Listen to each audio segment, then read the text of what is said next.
जय श्री कृष्ण। आज फिर एक और नए प्रयोग के साथ हाजिर हूँ आपके सामने। आज का जो प्रयोग है पतियों के लिए है, विशेषकर जिनकी पत्नियाँ जो है पतियों के कहने सुनने में नहीं है।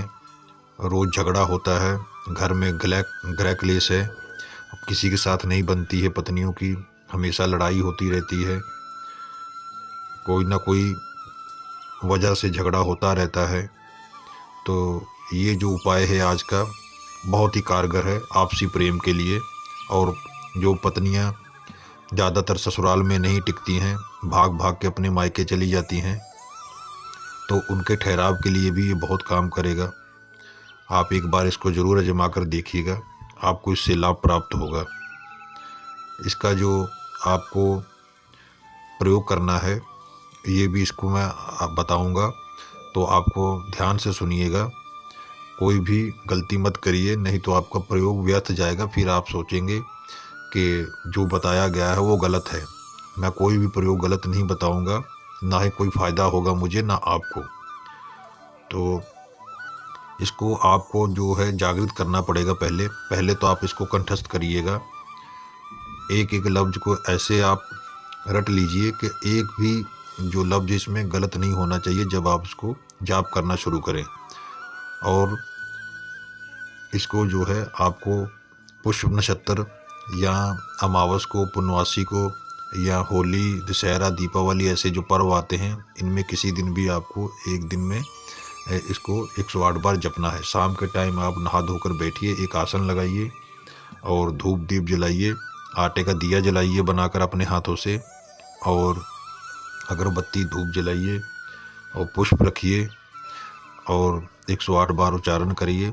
और जब आप इसको सही से उच्चारण करके इसको जप कर लेंगे 108 बार, तो जब आप इसका प्रयोग करेंगे अपनी पत्नी के ऊपर, तो आपको क्या करना है, 1.25 किलो चावल, कच्चे चावल आपको लेने हैं।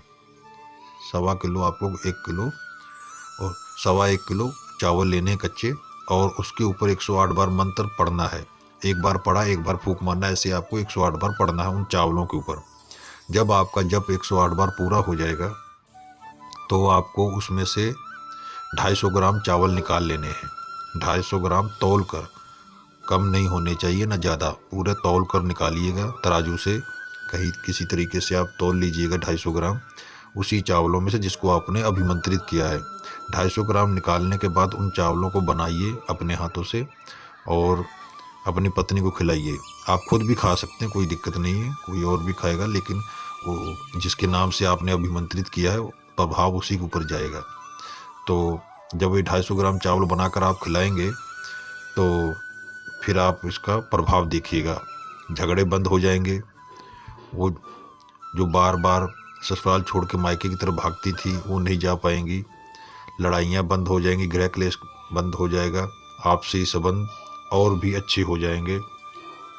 तो जो बाकी चावल हैं उनको आप चाहे रोज़ 250 ग्राम बना कर आप दे सकते हैं, या फिर जैसे आपका समय लगे, आपको जैसे आपको लगे कि हाँ, लेकिन आपको महीने में 3-4 बार तो देना ही होगा, ये ज़रूरी है। प्रभाव तभी ये वो पूरी तरीके से ये प्रयोग काम करेगा जब तक वो चावल ख़त्म नहीं हो जाएंगे, उनको ख़त्म करना भी ज़रूरी है। 250 ग्राम आपने दे दिए, चाहे रोज़ आप बना कर खिलाइए, चाहे उसको महीने में 3-4 बार में ख़त्म कर दीजिए। तो जब ये प्रयोग पूर्ण हो जाएगा तो आपको 1 ही 2 बार में खिलाने के बाद आपको पता चल जाएगा कि ये कितना कारगर है। तो जहाँ पर पहला अमूक आएगा, मैं लिख दूंगा वहाँ पर अमूक जो आएगा पहला, जहाँ पर लड़के का नाम लिखा होगा, जहाँ ब्रैकेट में मैं डाल दूंगा कि जहाँ पर लड़के का नाम लिखा होगा वहाँ पर अगर आप अपने लिए कर रहे हैं तो अपना नाम लिखिए, बोलिएगा। अगर आप किसी दूसरे को बना कर देंगे तो वहाँ पर उस आदमी का नाम बोलिएगा।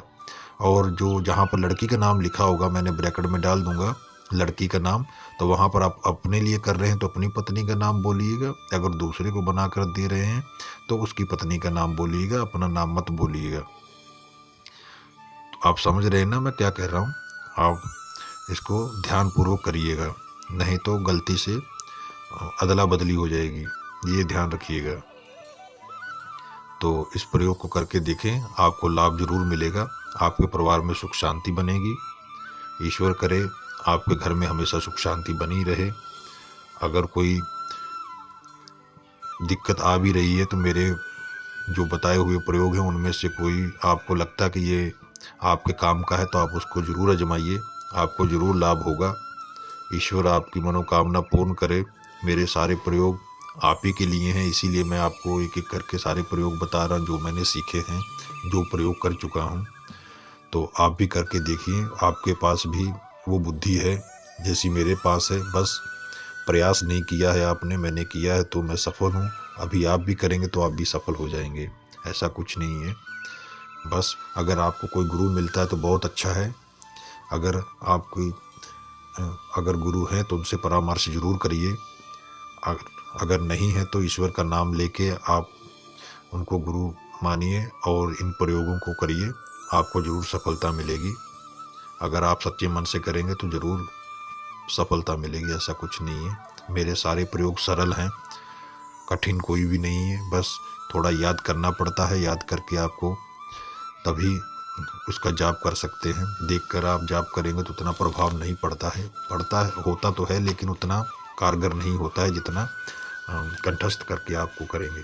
तो अगर आपको कहीं ज़रूरत पड़ेगी तो क्या आप देख कर पढ़ेंगे, ये भी तो आप सोचिए। तो कंठस्थ तो होना बहुत ज़रूरी है।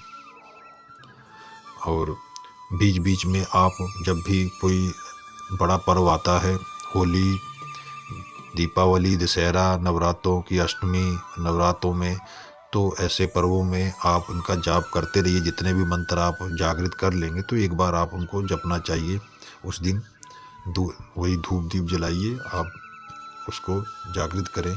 मेरे पास जितने भी मंत्र हैं मैंने इसी तरह मेरे गुरु ने मुझसे जागृत करवाए हैं, तो मैं उसी तरह आपको बता रहा हूँ। मेरे पास कोई पखंड वाला कुछ नहीं है कि ये लगेगा वो लगेगा, ऐसा कुछ नहीं है। कुछ ऐसी सिद्धियां हैं, कुछ ऐसे मंत्र भी हैं जिनमें कुछ विशेष सामग्रियां लगती हैं, मैं आपको ज़रूर दिखाऊंगा। समय आने दीजिए, अभी तो शुरुआत है। आगे चलकर मैं आपको सामग्री कौन सी किस सिद्धि में लगती है वो मैं आपको दिखाऊंगा, कहाँ मिलेगी ये भी बताऊंगा, और इसको प्रयोग में कैसे लाना ये भी दिखाऊंगा आपको। तो आप बने रहिए मेरे साथ। अगर आप सीख रहे हैं तो धीरे धीरे आप सीखते चले जाएंगे। एक बार में सब कुछ तो कोई भी नहीं सीख पाएगा। तो इन प्रयोगों को आप करिए, आपका आत्मविश्वास बढ़ेगा तो आप आगे भी बढ़ेंगे। जब आप इन मंत्रों को प्रयोग नहीं कर पाएंगे तो आपका विश्वास नहीं जागेगा। तो मैं चाहता हूं कि आपका विश्वास बने। आपको अगर मैं आपको कुछ बता रहा हूं तो एक विश्वास के साथ बता रहा हूं। अगर आपको भी लगता है कि मेरे बातों में कोई सच्चाई है तो आप ज़रूर प्रयोग करके देखिए, आपको ज़रूर सफलता मिलेगी। और अगर कहीं सफलता नहीं मिलती है तो कहीं ना कहीं कुछ गलती है आप में, क्योंकि आपने या तो उसको कंठस्थ सही से नहीं किया है, कोई लफ्ज़ आप गलत बोल रहे हैं उसकी जाप में, तो इसी वजह से कहीं ना कहीं वो मंत्र काम नहीं कर रहा है या प्रयोग विधि में कोई दिक्कत होगी। ऐसा कुछ नहीं है। आप परामर्श ले सकते हैं मुझसे जब भी करें, मैं आपको ज़रूर बताऊंगा। अगर आपको नहीं समझ में आता है आप कमेंट बॉक्स में लिख सकते हैं, मैं आपको पर्सनली आपसे कांटेक्ट करके आपको बताऊंगा इसको कैसे करना है। आपको नहीं समझ में आता है तो कोई भी प्रयोग मेरा आप पूछ सकते हैं मुझसे, मैं आपको ज़रूर बताऊंगा। आपको बताने के लिए तो मैं ये सब वीडियो बना रहा हूँ, तो दोबारा पूछेंगे तो ज़रूर बताऊँगा, ऐसा नहीं कि नहीं बताऊँगा। मुझे कोई उसमें मिलेगा नहीं कुछ भी कि आपको बताऊंगा नहीं। ये आप ही सब लोगों के लिए है। ईश्वर ने अगर मुझे दिया है तो मैं आपको दे रहा हूँ। किसी न किसी जरिए मुझे मिला है तो आपको भी मिलना चाहिए। ये कोई मैं हमेशा मेरे साथ तो रहेगा नहीं, आखिरी में सबका जीवन समाप्त होगा तो मेरे साथ ये दफन हो जाएंगे तो क्या कोई लाभ नहीं होगा। ऐसे इन विद्याओं को आगे बढ़ना चाहिए, और जब भी आप सीखें तो आप दूसरों को भी इससे लाभ दें, दूसरों की समस्या को हल करें। ऐसा मैं चाहूँगा कि आप अपने तक सीमित मत रखिएगा। आशा करता हूँ इस प्रयोग से आपको लाभ मिले। जय श्री कृष्ण। फिर मिलूंगे एक और नए प्रयोग में।